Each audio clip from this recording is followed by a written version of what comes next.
Assalamualaikum warahmatullahi wabarakatuh. Nama saya Agustian Yufri, NIM 21191087.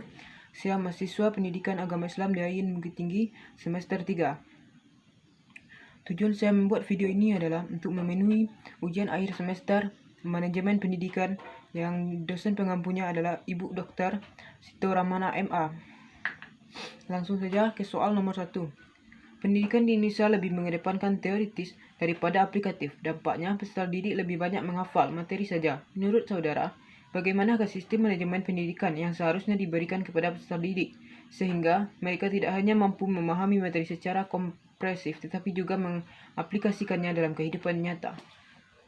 Sebelum saya menjawab pertanyaan nomor 1, saya terlebih dahulu coba melihat tujuan dari pendidikan nasional, di mana saya mengambil kesimpulannya. Tujuan pendidikan nasional itu bukan hanya mengembangkan kemampuan atau membentuk watak, tapi juga menjadikan peserta didik itu sebagai orang yang yang berguna dan juga dalam masyarakat maupun dalam bangsa dan negara. Jadi, menurut pendapat saya, sistem pembelajaran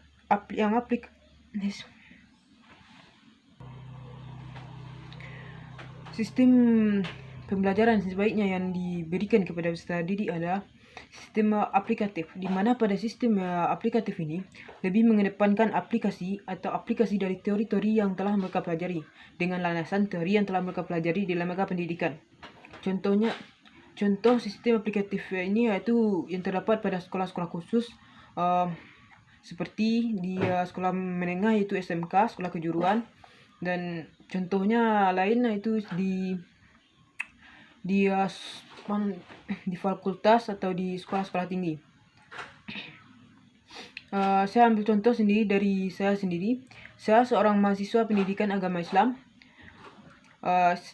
Setelah belajar pendidikan dan belajar agama Islam di lembaga saya, maka saya dapat mengaplikasikannya dengan cara mengajarkan menjadi guru atau mendidik adik-adik saya tentang pendidikan dan juga tentang agama Islam dengan teori atau landasan yang telah saya pelajari di lembaga pendidikan saya sebelumnya.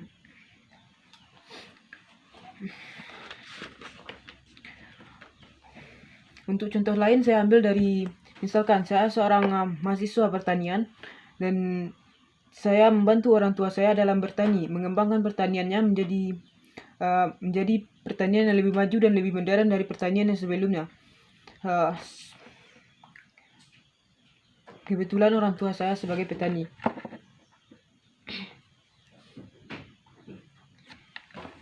Lanjut ke soal nomor 2. Kualitas pendidikan Indonesia masih belum merata. Menurut saudara, kenapa hal itu masih saja terjadi? Gambarkanlah dengan konsep berpikir yang sistematis sebuah rancangan yang baik dengan paradigma yang wajib dimiliki bangsa dan dalam kemajuan pendidikan di Indonesia. Seperti yang kita ketahui, bahwa Indonesia merupakan negara yang sangat besar, di mana wilayah terdiri dari desa, kota. Dalam segi pendidikan, kualitas pendidikan di desa dan di kota jauh berbeda. Hal yang paling menonjol dari pendidikan di desa dan di kota adalah di kota fasilitas sarana dan prasarana lebih lengkap dan lebih mudah didapatkan. Sedangkan di desa mereka memakai fasilitas dan sarana prasarana yang seadanya. Yang kedua, yang tenaga pendidikan di kota itu lebih maju, lebih berkembang karena mereka itu lebih update tentang teknologi. Sedangkan di desa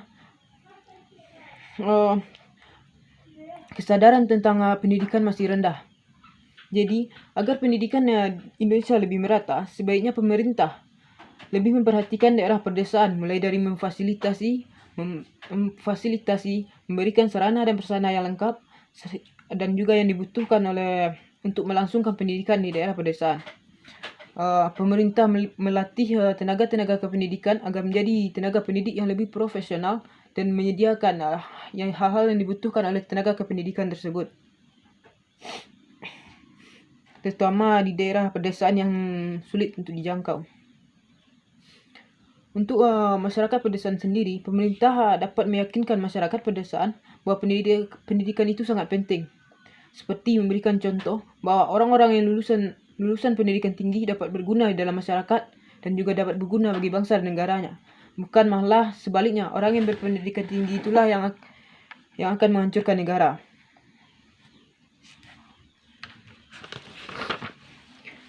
Lanjut ke soal nomor 3. Gambarkanlah dengan konsep berpikir yang progresif dan inovatif tentang hubungan lembaga pendidikan dengan masyarakat, sehingga pendidikan di Indonesia berperan penting dalam menghasilkan SDM yang berkualitas terhadap pembangunan dan kemajuan bangsa ini. Lembaga pendidikan terdapat di dalam masyarakat. Lembaga pendidikan tanpa masyarakat tak ada gunanya, sedangkan masyarakat tanpa lembaga pendidikan tak akan maju dan berkembang. Mungkin bisa jadi tidak berpendidikan. Jadi, demi kemajuan masyarakat dan lembaga pendidikan, untuk mengembangkan sumber daya manusia yang berkualitas dan juga berguna untuk masyarakat itu sendiri dan juga bangsa dan negara, maka lembaga pendidikan dan masyarakat dituntut untuk saling bekerja sama. Contohnya, lembaga pendidikan membutuhkan masyarakat sebagai struktur dalam lembaga pendidikan tersebut, mulai dari struktur yang paling atas sampai yang paling rendah. Yang dibutuhkan lembaga pendidikan dalam masyarakat itu sendiri adalah tenaga, pemikiran, kemampuan atau skill, dan lain sebagainya yang mampu diberikan masyarakat kepada lembaga pendidikan. Sedangkan masyarakat juga sangat membutuhkan lembaga pendidikan, di mana lembaga pendidikan, sarana dan prasarana maupun hal lainnya yang dibutuhkan masyarakat dalam berpendidikan sudah tersedia. Dan dalam lembaga pendidikan tersebut dapat meningkatkan kemampuan, mengembangkan kemampuan serta mengembangkan individu, dan juga individu tersebut dapat mengaplikasikan kemampuan-kemampuan yang sudah dimilikinya sebelumnya. Jadi hubungan masyarakat dan lembaga pendidikan sangat erat, di mana keduanya saling membutuhkan satu sama lain. Sekaligus hubungan ini saling menguntungkan bagi keduanya dalam meningkatkan kualitas sumber daya manusia. Otomatis, jika sumber daya manusia suatu bangsa sudah berkualitas, maka pembangunan dan kemajuan bangsa ini akan lebih mudah tercapai. Lanjut ke soal nomor 4. Selama ini kita lihat pengaruh kepemimpinan dapat memperkuat proses manajemen pendidikan. Hal itu tidak lepas dari visi dan misi yang disusun dan dilaksanakan dengan baik. Namun ternyata ada juga seorang pemimpin tidak memadukan visi misinya, hanya mengandalkan kekuatan kepemimpinannya saja, tetapi berhasil juga dalam mewujudkan manajemen pendidikan yang bagus. Nah, bagaimana saudara memandang hal ini? Karena sejatinya keberhasilan kepemimpinan dalam memimpin sangat berpengaruh besar dalam suatu manajemen pendidikan. Sebenarnya keberhasilan manajemen pendidikan itu bukan hanya dipengaruhi oleh sang pemimpin, tapi dipengaruhi oleh semua yang terlibat dalam manajemen pendidikan tersebut.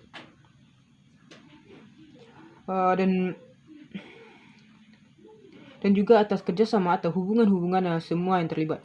Jika visi dan misi pemimpin tidak dipadukan namun masih berhasil mewujudkan manajemen yang baik, hanya mengendalikan kekuatan kepemimpinannya. Begini, jika kekuatan kepemimpinannya itu digunakannya untuk mengendalikan, mengatur, mengawasi, serta memberikan motivasi kepada semua yang terlibat dalam manajemen pendidikan tersebut dalam menjalankan tugasnya masing-masing untuk meningkatkan manajemen pendidikan.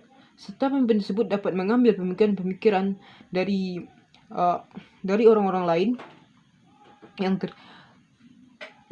di mana pemikiran-pemikiran tersebut lebih baik dari visi dan misi dari manajemen pendidikan tersebut, agar manajemen tetap berjalan dengan baik walaupun visi dan misi pemimpin tidak terpadu.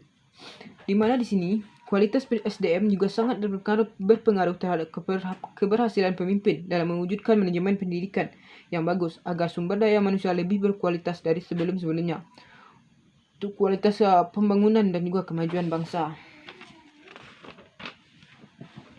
Lanjut ke soal nomor terakhir, nomor 5. Dalam situasi lingkungan yang penuh dinamika, manajemen pendidikan harus bisa menciptakan pelayanan yang memuaskan kepada peserta didik, orang tua maupun masyarakat. Lalu, bagaimana dengan kondisi pendidikan sekarang yang lebih mengharuskan kegiatan belajar daring dan masalah utamanya adalah kesulitan mendapatkan sinyal. Alhasil peserta didik tidak dapat belajar secara maksimal. Sementara pemerintah sudah mengupayakan kuota internet gratis, padahal salah satu prinsip utama supervisi pendidikan adalah bukan mencari kesalahan, namun mencegah kesalahan.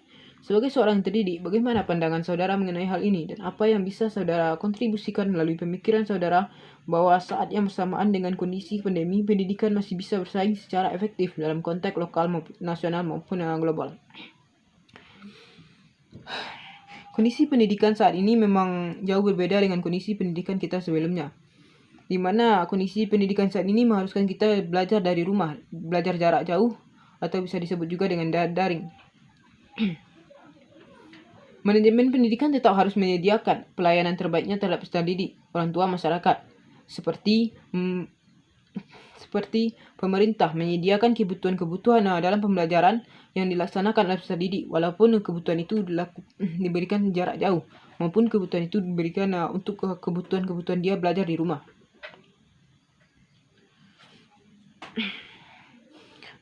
Sebenarnya yang dibutuhkan peserta didik bukan hanya kuota. Percuma kuota banyak atau percuma kuota sudah diberi secara gratis jikalau sinyal di tempat peserta didik itu berada masih susah. Jadi sebaiknya pemerintah berupaya untuk lebih mengoptimalkan sinyal-sinyal di berbagai daerah supaya berjalan dengan baik.